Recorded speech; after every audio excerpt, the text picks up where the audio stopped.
All right, everyone. Now we have some more funny news today. Karine Jean-Pierre has abandoned the Democratic Party. Yes, in a long string of individuals with at least relatively high profile doing the same thing over the years. In this particular case, it is entirely self-serving. Karine Jean-Pierre is predicating this on disdain for the Democratic Party because, well, they threw Biden under the bus. I mean, I do agree with you. We'll explain a little bit about that as well. I didn't notice any problems with him. I didn't notice any cognitive decline. I think she's trying to sort of bootstrap herself, ride the coattails, so to speak, of certain individuals on the left, the Sanders, AOC, Mamdani sort of crowd. She's sort of trying to hitch her horse to that wagon, it seems, by saying, well, the Democratic Party has lost it. And you've seen this, by the way, and this is why the Democratic Party has a huge fucking problem.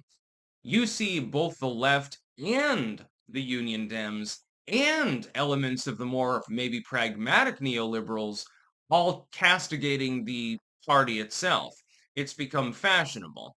Now, do they deserve it? Yes, of course, for varying reasons. Throwing Joe Biden under the bus after a disastrous debate performance is not one of them. Although, anytime the Democratic Party is taking its lumps, I suppose that's a good thing. She's saying, as White House press secretary, she never really noticed any particular cognitive decline. He's with it. Yeah, I travel with him all the time. He's a great dude. Uh, did you see that debate between him and Donald Trump? Can you really justify that? No, not really. He was completely lost. There were times in which he didn't appear to be even self-aware. He has cognitive issues. He has Alzheimer's disease. He has dementia. So Jean-Pierre is lying with regards to that particular issue. But she is not fundamentally fully incorrect at all. It is absolutely the case that Joe Biden got thrown under the bus. The people who circled the wagons around him and tried to hide his cognitive decline from the public eventually said we can no longer do this, and they did throw him under the bus. That is why Kamala Harris was nominated. That is why the Democrats lost. They could no longer keep up the shtick. And they should have been forthcoming to the public, well, before the election even happened, and told people, yeah, we're not nominating Biden because he's too fucking feeble and, this isn't going to work. They should have done that.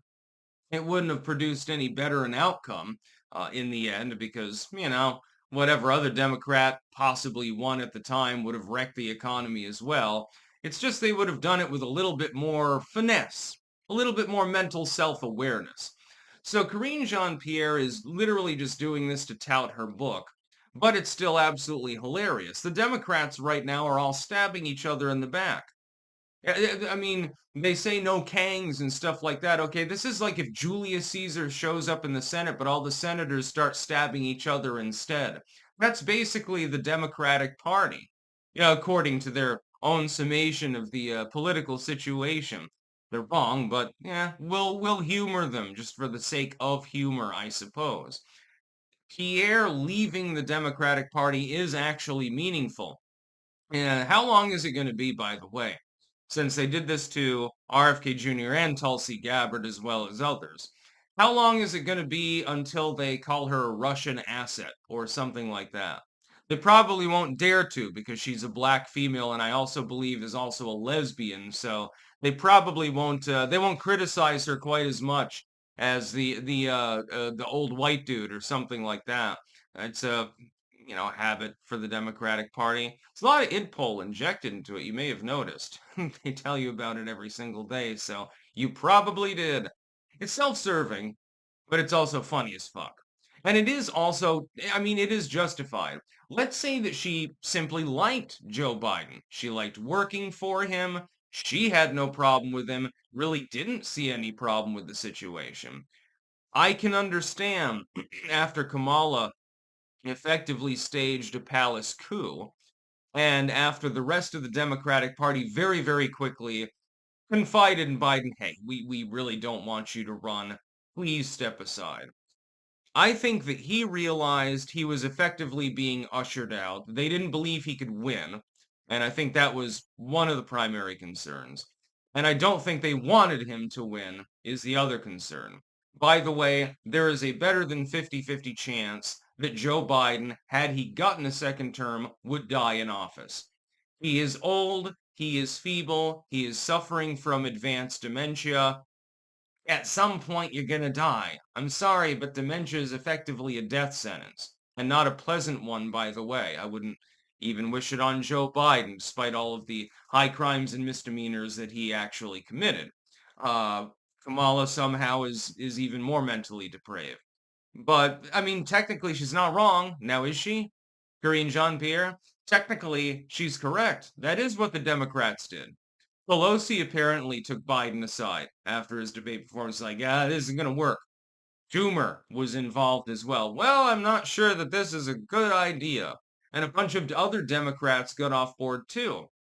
I mean, you can't watch the debate performance and say that Joe Biden was with it.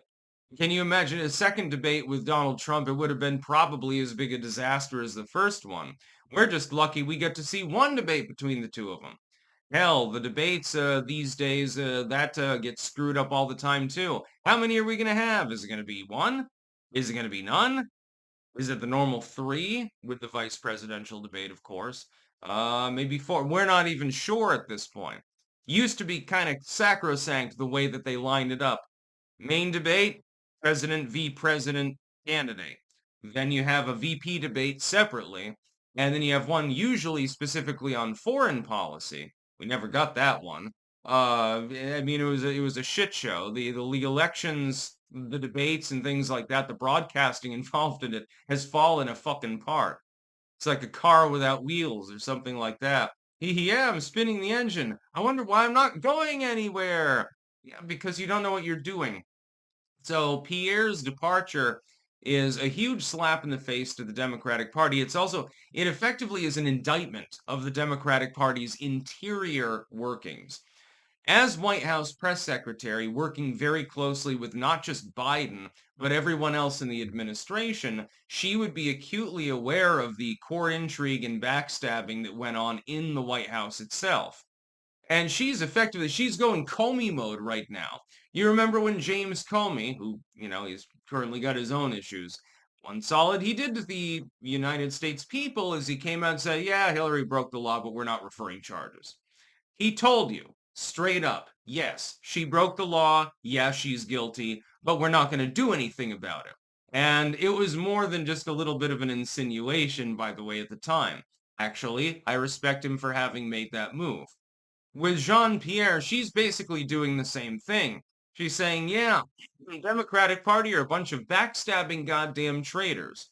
I'm not going to ream them too hard. I just felt that they were being a bit disrespectful. But the pieces of shit anyway. So I'm having fun with this particular story. Definitely brightened my day a little bit. Hell froze over, I suppose. That's about all. Peace out.